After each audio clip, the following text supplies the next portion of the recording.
les prévenus, à savoir M. Amadou Wuri Diallo, le convoyeur, et M. Bara Sylla, qui était le destinataire, ont été condamnés en première instance à des peines d'emprisonnement ferme de 5 ans et de 7 ans respectivement, à une amende de 2 millions à payer au Trésor public et à payer solidairement des dommages et intérêts de 200 millions de francs CFA à l'ordre et au syndicat des pharmaciens privés du Sénégal. Je rappelle que le jugement a été rendu le 4 décembre 2018.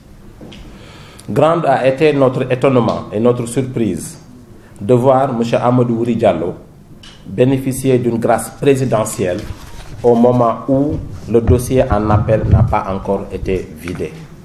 Et là, je rappelle que la date du procès en appel est prévue pour le 13 mai prochain. Et je dois également préciser que autant les avocats de Amadou Wuri Diallo que les avocats de Bara Sylla ont effectivement fait appel. Cette décision, il faut dire que la profession pharmaceutique dans son ensemble exprime son indignation par rapport à une telle décision et nourrit de grandes inquiétudes quant à la suite du procès. Cette décision qui encourage la vente illicite de produits pharmaceutiques menace la santé des populations et fragilise le système de santé. Elle risque de compromettre tous les acquis dans la lutte contre le trafic des médicaments. Elle est d'autant plus regrettable qu'elle intervient au moment où la justice venait d'envoyer un signal fort à l'endroit de des délinquants. Il faut souligner qu'une telle décision vient contredire la volonté exprimée par le chef de l'État de lutter contre la circulation des faux médicaments. L'État du Sénégal sera responsable de toutes les actions que le syndicat des pharmaciens privés du Sénégal entreprendra pour dénoncer cette forfaiture.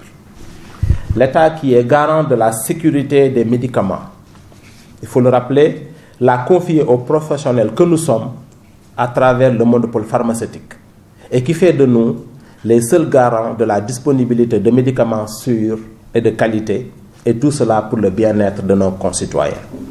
En conséquence, le syndicat des pharmaciens privés du Sénégal ne reculera devant aucune action d'envergure pour la sauvegarde de la santé des populations et n'exclut pas la fermeture des officines pour marquer son désaccord total avec cette décision.